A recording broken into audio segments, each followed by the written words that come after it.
We've reached the halfway point in the college football season, and there's still a number of teams that have a realistic shot of reaching the college football playoff. Today, I'm going to be sharing my 15 teams that are still in the running and what it's going to take for them to reach the playoff.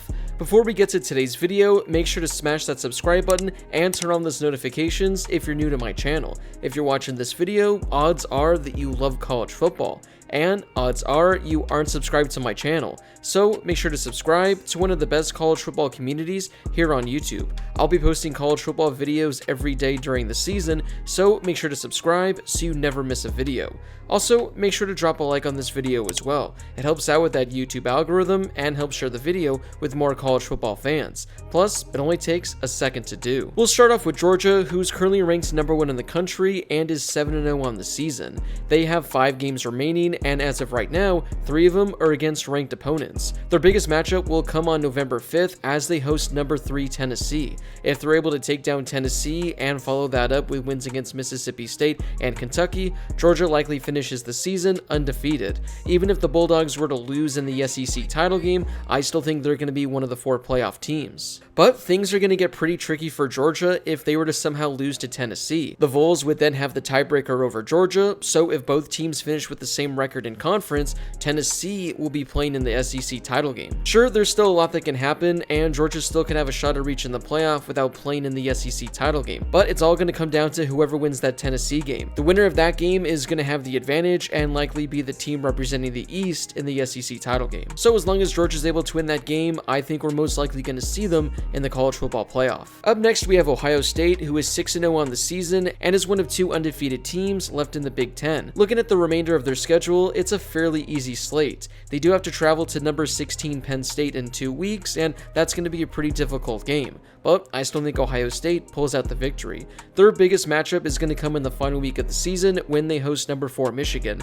As of right now, it looks like whoever wins that game is going to be the Big Ten East representative in the conference title game. If Ohio State beats Michigan, I think that locks up a playoff spot for them even if they lose in the Big Ten title game. Now, things get interesting for Ohio State if they lose to either Penn State or to Michigan. Losing one of those games likely keeps them out of the Big Ten title game, but if they finish the season with only 1 loss, I still think the Buckeyes have a strong chance of making it into the playoff. Tennessee is going to be a very interesting team to follow as they're 6-0 and they're ranked number 3 in the entire country. They have quite the resume this season as they've knocked off 4 ranked opponents, including this past weekend when they took down Alabama. Looking at their remaining 6 games, it looks like they should be able to win 5 of them, but on November 5th, they travel to take on number 1 Georgia. As I talked about earlier with Georgia, whoever wins that game likely is going to be the representative from the SEC East in the conference championship game. Now, if that's the only game of the season that Tennessee loses, they're still going to have a pretty strong chance, especially if they're able to hang tight with Georgia.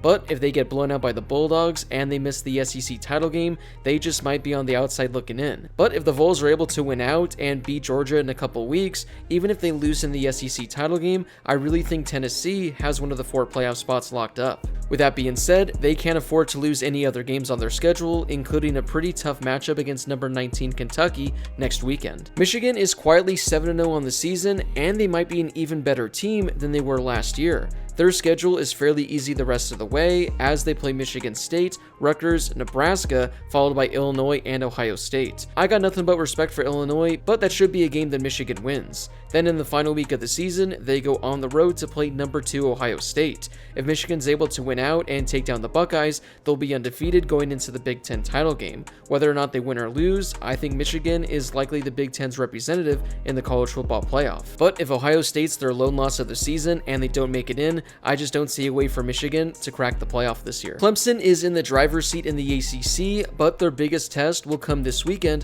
when they host number 14 Syracuse. As of right now, Syracuse is one of only 2 teams that is undefeated in the entire ACC, and they look like their biggest threat in regards to coming out of the Atlantic in the ACC title game. If Clemson is able to take down Syracuse, they finish the season with Notre Dame, Louisville, Miami, and South Carolina, and I expect Clemson to win all 4 of those games. If that's the case, and they go to the ACC title game undefeated, it seems like win or lose, Clemson should have a spot inside the college football playoff. But with how many SEC teams are fighting for a spot and how many Big Ten teams are fighting for a spot, there's a legitimate chance that Clemson could finish the season undefeated, and they might be battling for that 4th and final spot. Alabama fell this weekend to Tennessee and slid to number 6 in the AP poll. After this loss, they're on thin ice, as if they were to lose one more game, that likely eliminates them from playoff discussion. They still have some pretty difficult matchups on the season, as they host number 24 Mississippi State, go to LSU, and go to number 7 Ole Miss. That Ole Miss game is likely going to determine who comes out of the West, as Ole Miss is the only undefeated team in the SEC West. If Alabama is able to defeat Ole Miss and LSU, they're likely going to be in the SEC title game, and with a win, they'll likely reach the college football playoff.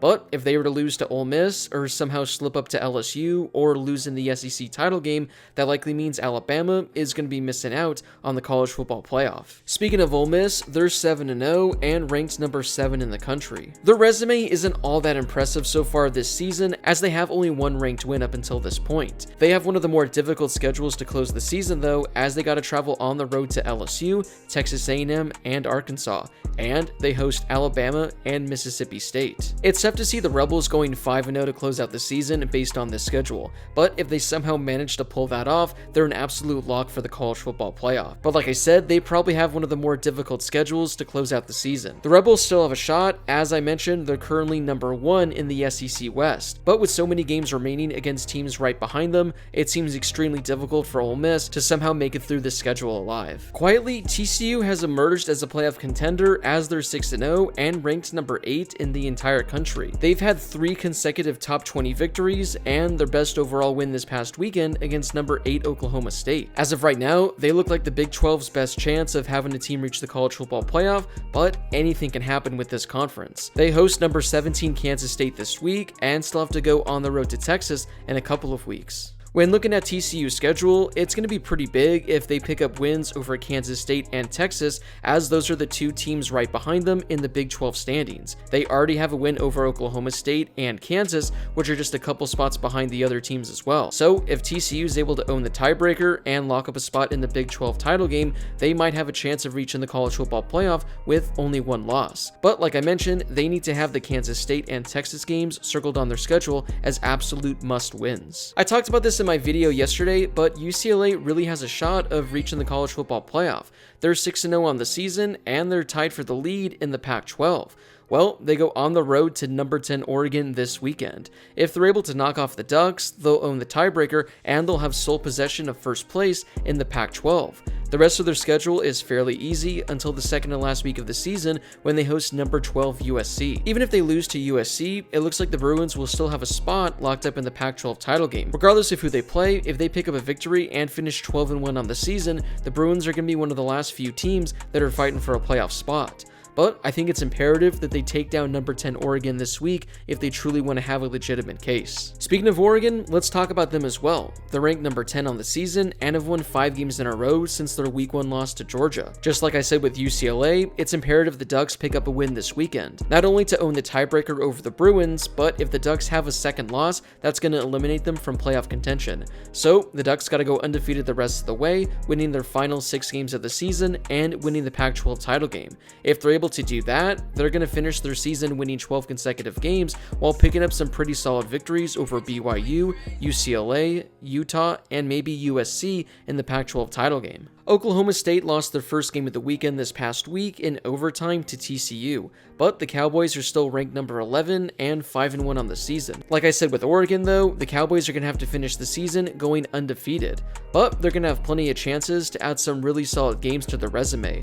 This upcoming weekend, they host number 20 Texas. Then next weekend, they go on the road and play number 17 Kansas State.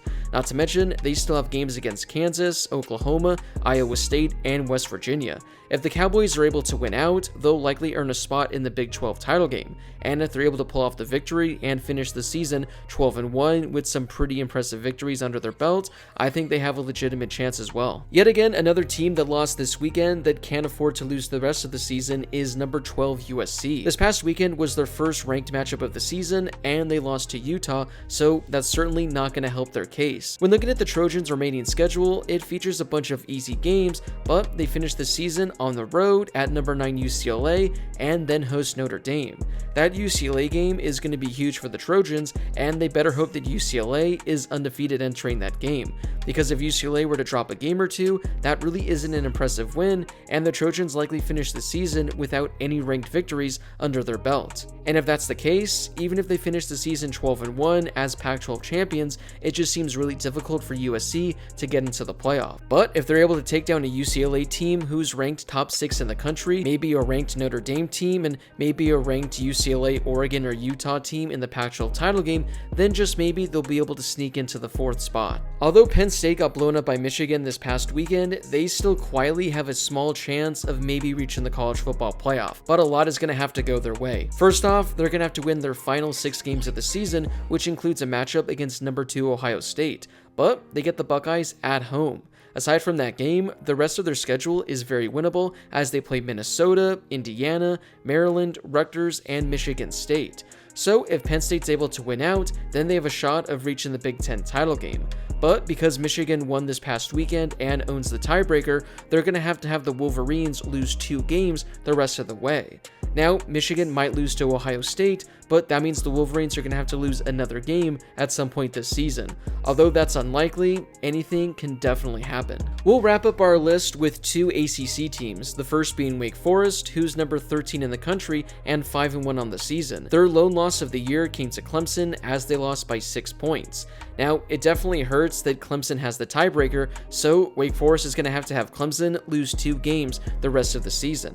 Now, Clemson can certainly lose 2 games. As I mentioned, they play a really good Syracuse team this weekend. So, if Wake Forest is able to win out and pick up some victories against ranked opponents like NC State, North Carolina, and Syracuse, they're going to be right in the hunt. But, like I mentioned, because Clemson owns that tiebreaker, they're going to have the Tigers lose 2 more conference games, which at this point seems really unlikely. We'll wrap it up with Syracuse, who's number 14 on the season and 6-0 on the year. And unlike Wake Forest, all they gotta do is beat Clemson this weekend, and they control the rest of their fate. They're essentially gonna have a 2-game lead in the division with only 4 conference games left to play. And if Syracuse is able to knock off Clemson, they got games against Pitt, Florida State, Boston College, and Wake Forest. So based on those opponents, it's tough to see Syracuse really falling off. So ultimately, it comes down to this weekend. If they beat Clemson, they run the table and make it to the ACC title game and could finish the season undefeated, potentially earning a playoff spot. But if they lose to Clemson this weekend, that pretty much eliminates any chance they have. So those are the 15 teams I think still have a legitimate chance of reaching the college football playoff. Was there a team I didn't mention that you think still has a shot of reaching the college football playoff? Whoever that team is, let me know in the comment section down below. Before you leave, make sure to smash that subscribe button and turn on those notifications if you're new to my channel. If you love college football, this is definitely the place for you. Like I mentioned earlier, I'm posting college football videos every day during the season, so make sure to subscribe if you call yourself a college football fan. Also, make sure to drop a like on this video as well. It helps out with that YouTube algorithm and helps share the video with more college football fans. Plus, it only takes a second to do. As always, thank you guys so much for watching, and I'll see you all in my next video.